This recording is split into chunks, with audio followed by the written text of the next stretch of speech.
اللہ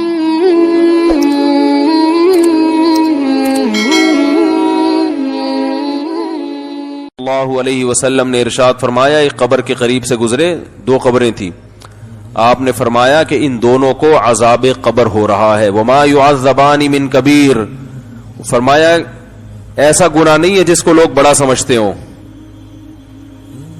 ایسا گناہ جو بہت چھوٹا سمجھا جاتا ہے اور اس گناہ کی وجہ سے ان کو عذاب قبر ہو رہا ہے۔ دیکھو کبھی صغیرہ گناہ کی بیس پر اللہ آگ کا عذاب نہیں دیتے، تو حدیث میں جو آتا ہے نا بڑے گناہ کی بیس پہ نہیں، چھوٹے گناہ یعنی بڑے گناہ کی وجہ سے نہیں ہو رہا، تو مطلب یہ ہے کہ ایسا بڑا جس کو لوگ بڑا سمجھتے ہیں، لوگ اس کو ہلکا سمجھتے ہیں، تبھی آگے حدیث میں آیا خبردار یہ بہت بڑے دو گناہ ہیں۔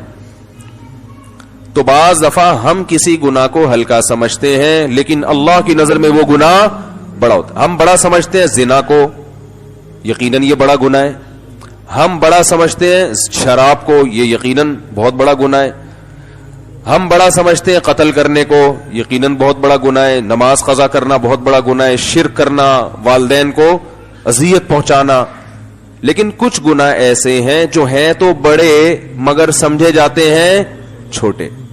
تو اس لیے آپ نے فرمایا کہ ان دونوں کو ایسے دو بڑے گناہوں کی وجہ سے عذاب ہو رہا ہے جن کو یہ چھوٹا سمجھا کرتے تھے۔ ان میں ایک فرمایا ایک ان میں پیشاب سے نہیں بچتے تھے، پیشاب سے احتیاط، اسلام میں طہارت کی بہت ویلیو ہے، کہیں بھی کھڑے ہو کر دھار مار دی اور چھینٹیں پڑ رہی ہیں، کوئی فکر ہی نہیں ہے۔ رسول اللہ صلی اللہ علیہ وسلم نے ارشاد فرمایا کہ ان کو جو ایک شخص کو عذاب کیوں ہو رہا ہے؟ پیشاب سے بے احتیاطی کی وجہ سے۔ تو اس لیے کہ اسلام طہارت میں بہت حریص ہے، اندر کی صفائی بھی اور باہر کی صفائی بھی۔ لیکن ایک بات خوب یاد رکھیں کہ اب طہارت کے معاملے میں کہیں وہمی نہ ہو جائیں، واش روم میں اتنا تھوڑا سا خیال کریں چھینٹے میٹے نہ پڑیں، اب اتنا زیادہ نہیں کہ واش روم سے باہر ہی نہیں نکل رہے کہ کوئی چھینٹ نہ پڑ گئی ہو، یہ پھر پاگل ہو جاتے ہیں لوگ، اس کی اجازت نہیں ہے۔ حضرت زین العابدین کا نام سنا ہوگا آپ نے، بہت بڑے بزرگ گزرے ہیں، تو وہ کیا کرتے تھے کہ امام زین العابدین جن کو کہا جاتا ہے، حضرت حسین جب کربلا میں شہید ہوئے نا تو ان کی نرینہ اولاد میں وہی بچے تھے، تو وہ کیا کرتے تھے احتیاط کی وجہ سے کہ جب انہوں نے پیشاب کے بارے میں حدیثیں سنی تو ایک بوتل رکھتے تھے اپنے ساتھ، جب بھی پیشاب کرتے اس بوتل کے اندر کرتے تاکہ چھینٹے نہ پڑے۔ پھر لوگوں نے ان کو منع کیا، پھر انہوں نے خود یہ عمل چھوڑ دیا، انہوں نے فرمایا کہ جو مجھ سے بہتر تھے محمد صلی اللہ علیہ وسلم، انہوں نے جب اتنی زیادہ احتیاط نہیں کی ہے، وہ بھی نارمل کہیں بھی آپ صلی اللہ علیہ وسلم جب پیشاب فرمایا کرتے تھے نرم جگہ تلاش کرتے تھے، بس اتنی احتیاط کیا ہے کافی ہے۔ تو واش روم میں اب ایسا نہ ہو کہ وہمی بن جائیں، احتیاط کریں، ایسے ہی جو بالکل کھڑے ہوئے دھارے مار رہے ہیں اور چھینٹیں ادھر سے ان لوگوں کو روکا گیا اس عمل سے۔ بہت باریک باریک کبھی چھینٹیں پڑ بھی جائیں تو علماء کہتے ہیں وہ معاف ہیں، کیونکہ اس سے بچنا ممکن نہیں ہے۔ تو ایک تو وہ عذاب، اچھا اس سے ایک اور مسئلہ معلوم ہوا، چلیں وہ پھر مسئلوں سے مسئلے نکلتے رہیں گے تو وہ پھر موضوع ہی رہ جائے گا۔ دوسرا نبی نے فرمایا یہ چغلی کیا کرتے تھے، ادھر کی ادھر ادھر کی ادھر، اس پر عذاب قبر ہو رہا تھا۔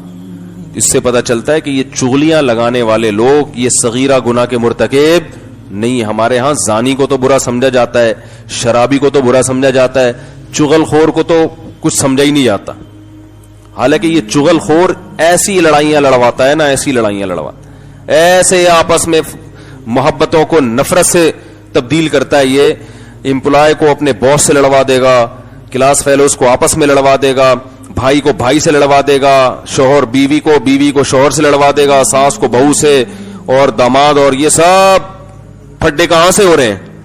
لگائی بجھائی والے ہیں نا۔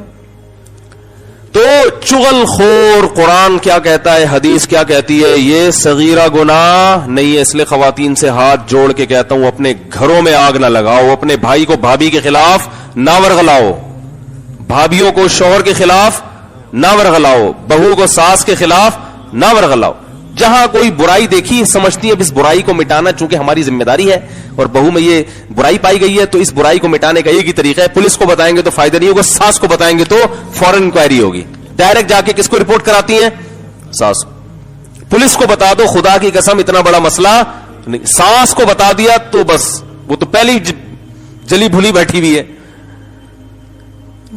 دیکھو قرآن کے الفاظ دیکھو, لا خیر فی کثیر من نجواہم الا من امر بصدقۃ او معروف او اصلاح بین الناس. کیا عجیب الفاظ ہیں.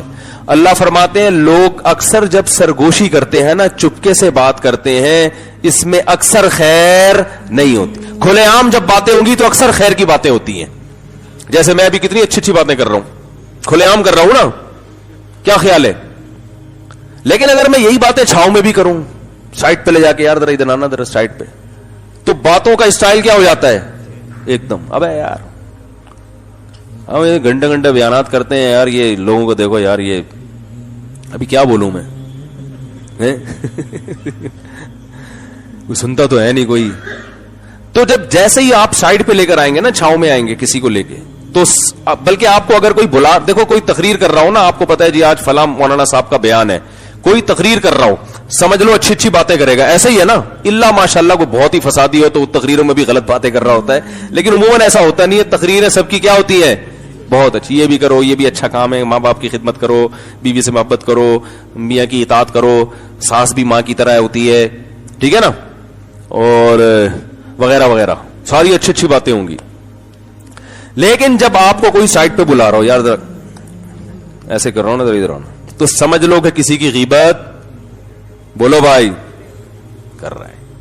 جب بہن بھرے مجمع میں بیٹھی ہو, بھابھی کے بارے میں بتا رہی ہو کہ ماشاءاللہ بہت چاند سی بھابھی ملی ہے ہمارے بھائی کو, بہت زبردست, ہٹو بچوں. لیکن جب وہ بھائی کو سائٹ پہ بلائے گی, ذرا 2 منٹ بھائی جان, ذرا 2 منٹ آپ سے بھیا کام ہے, سمجھ لو کہ جو سائڈ پہ بلا رہی ہے نا, سب سے پہلے کان کھڑے ہوں گے بھابھی کے.